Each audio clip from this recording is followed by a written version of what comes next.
Hello everyone. तो आज मैं बहुत ही इम्पोर्टेंट टॉपिक पर बात करने वाला हूँ। ये डाउट कभी मुझे भी आया था कि क्या मुझे एसएससी से सीबीएसई बोर्ड चेंज कर लेना चाहिए फॉर कॉम्पिटिटिव एग्ज़ाम्स। तो जितने भी कॉम्पिटिटिव एग्ज़ाम्स हैं, मैक्सिमम टू मैक्सिमम एग्ज़ाम्स में पूरा का पूरा सिलेबस एनसीईआरटी बेस्ड होता है और एनसीईआरटी पढ़ी जाती है सीबीएसई में। ठीक है, आप लोग जानते हो।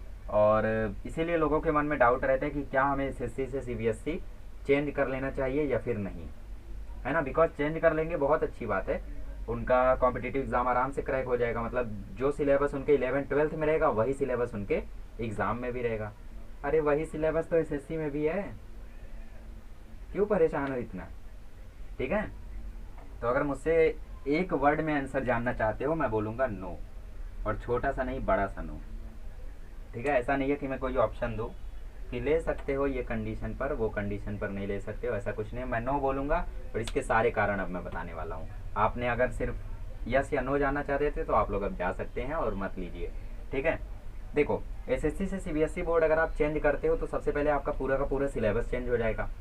आप 10th में क्या पढ़े थे, आपको 11th में क्या पढ़ना पड़ेगा वो आपको पता नहीं रहेगा। बिकॉज 10th में आपने महाराष्ट्र बोर्ड में कुछ चैप्टर सीबीएसई के नहीं पढ़े होंगे, और सीबीएसई बोर्ड का जो चैप्टर होता है ना, जैसे तुमने 10th में इलेक्ट्रिक करंट वाला चैप्टर पढ़ा होगा, उससे 100% ज़्यादा, मतलब उसका दुगना डिफ़िकल्टी लेवल एनसीईआरटी के चैप्टर में है।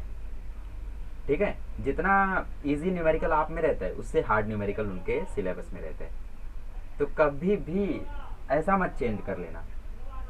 ठीक है, मतलब 10th से 11th में सीधा चेंज कर लो। हाँ, आप 8th में कर लो, 9th में कर लो, ठीक है, बट 10th से 11th में अगर आप चेंज कर रहे हो तो कुछ दिन तो आपको लग जाएंगे एडजस्ट होने में, और एडजस्ट हो भी जाते हो तो भी कई सारे प्रॉब्लम्स आपको आ सकते हैं। तो सबसे पहले मैं आपको बता दूं सिलेबस में क्या फ़र्क होता है दोनों के, एसएससी और सीबीएसई के सिलेबस में डिफरेंस इन सिलेबस। ठीक है, देखो सिलेबस में क्या डिफरेंस है। जो एसएससी में 11th में है वो सीबीएसई के 11th प्लस 12th में है, समझ रहे हो। और जो एसएससी के 12th में है वो सीबीएसई के 11th में है। थोड़ा सा कंफ्यूजिंग है, ट्राई टू अंडरस्टैंड। जैसे 11th का मैं फिजिक्स का कोई चैप्टर उठा लूँ, लाइक इलेक्ट्रोस्टैटिक। ठीक है, इलेक्ट्रोस्टैटिक, तो इलेक्ट्रोस्टैटिक फिजिक्स के सीबीएसई के सिलेबस में 12th में है, और अपने महाराष्ट्र बोर्ड 11th और 12th दोनों में है। ठीक है, अब जैसे 11th में मैं एक और चैप्टर उठा लूँ, ऑप्टिक्स। ऑप्टिक्स का दो पार्ट है, एक है रे ऑप्टिक्स और एक है वेव ऑप्टिक्स। तो सीबीएसई की बात करें तो वो 12th में है, दोनों दोनों, मतलब रे हो या वेव हो, दोनों का दोनों आपको सीबीएसई के 12th में मिलेगा। तो मैं ये बोल सकता हूँ कि इसका 11th का उसके 12th में रहता है। और अगर आप 12th की बात करें, आपके बोर्ड की बात करें, तो आपको 11th में मिल जाएगा रे ऑप्टिक्स, 12th में मिल जाएगा वेव ऑप्टिक्स। ठीक है, अब आप केमिस्ट्री की बात करें तो 12th में आपको एक चैप्टर है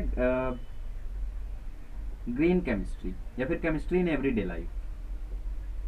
ठीक है, तो चैप्टर है केमिस्ट्री इन एवरीडे लाइफ। ये चैप्टर आपको 11th में मिलेगा अपने सिलेबस में, और सीबीएसई की बात करें तो वो 12th में है। मैंने नीचे बना दिया, ओके। ठीक है, फिजिक्स की और बातें कर लेते हैं। फिजिक्स में सीबीएसई के 11th में आपको मिलेगा सेंटर ऑफ मास, आपको मिलेगा रोटेशनल मोशन, आपको मिलेगा सिंपल हार्मोनिक मोशन। ये सब कुछ हमारे बोर्ड के 12th में है। ठीक है, और बातें कर लेते हैं। बायो की बात करें तो बायो का यहाँ पे 22 चैप्टर है और यहाँ पे 17 चैप्टर है। अगर आपको नीट करना है तो आप सीबीएसई ले सकते हो, but at your own risk, problem हो सकती है। सबसे पहले तो आप लोगों का पूरा एटमोसफियर चेंज हो जाएगा, दोस्त अलग हो जाएंगे, दूसरे दोस्त आ जाएंगे। ठीक है, खैर अब तो ऑनलाइन है, उतना ज़्यादा फर्क पड़ता नहीं है, बट फिर भी दिस इज़ इम्पॉर्टेंट। ठीक है, थोड़ा सा उनके साथ अगर आप कोऑर्डिनेशन बनाए रहोगे, कोऑपरेट करते रहोगे तो ज़्यादा बेटर रहता है। ठीक है, अब बात करते हैं डिफ़िकल्टी की। आपने सुना होगा कि 12th में मैक्सिमम स्टूडेंट्स का 85 से 100 के बीच में रहते हैं, और अपने महाराष्ट्र बोर्ड में 12th के स्टूडेंट्स का 90 भी क्रॉस नहीं हो पाते, बहुत मुश्किल होता है। मतलब अपने महाराष्ट्र बोर्ड में बोलते हैं 12th में अगर आप 84 या 84 से ज़्यादा लेकर आते हो, बहुत अच्छा स्कोर है वो। ठीक है, और वहीं सीबीएसई में 12th में देखा जाता है कि स्टूडेंट्स 95, 93 यूं ही लेके आ जाते हैं। वैसे यूं ही नहीं आता है, बहुत मेहनत रहती है उसके पीछे भी, बट थोड़ा सा डिफरेंस रहता है। और वो डिफरेंस है डिफिकल्टी लेवल पे। ये जो चैप्टर्स मैंने लिखे ना, centre of mass, rotational motion, simple harmonic motion. ये रोटेशनल मोशन तो बहुत खतरी चैप्टर है, ठीक है। तो ये खतरी चैप्टर आपको 12th में है, बट सीबीएसई वालों ने उनको 11th में ही सॉल्व कर लिया, प्लस उसके हाई लेवल के क्वेश्चंस उन्होंने 11th में ही प्रैक्टिस कर लिए, ठीक है। रे ऑप्टिक्स, रे ऑप्टिक्स में क्या है, वही आपका रिफ्लेक्शन जो आपके 10th में था, वही आपका रिफ्लेक्शन जो आपको 11th में 9th में था, ठीक है। 9th में रिफ्लेक्शन, 10th का रिफ्लेक्शन, दोनों मिला के रे ऑप्टिक्स। तो वो आपको देखो 11th में यहाँ पे दिया जा रहा है महाराष्ट्र बोर्ड में, बट वेव ऑप्टिक्स बहुत हार्ड है, तो वो आपको 12th में मिल रहा है, ठीक है।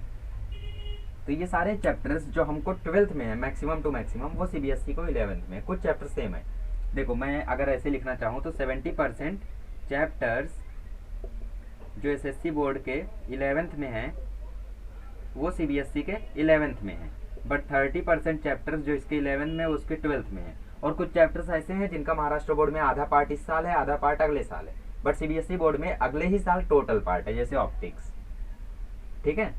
तो इम्पॉर्टेंट ये है कि अगर आप सीबीएसई बोर्ड में स्विच करते हो तो 11th आपको बहुत भारी पड़ेगा, और ऐसा देखा जाता है कि 11th में स्टूडेंट्स पढ़ाई लेट शुरू करते हैं, टाइम वेस्ट कर देते हैं, काफ़ी समय उनका चला जाता है।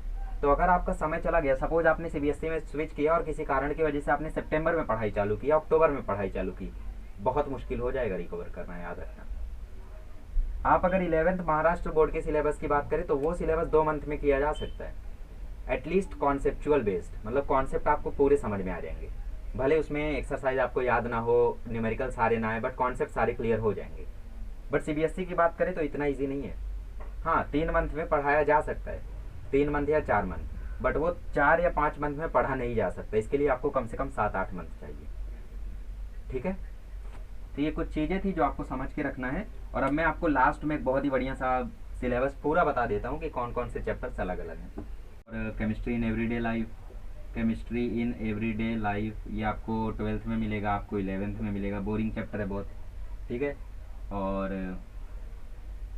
न्यूक्लियर केमिस्ट्री, रेडियो एक्टिविटी, वो भी इनको वैसा ही है, ठीक है। ऑप्टिक्स की बात कर लेते हैं, ऑप्टिक्स की बात करें तो रे ऑप्टिक्स और वेव ऑप्टिक्स होता है 2 पार्ट, तो इनको वो 12th में मिलेगा टोटल।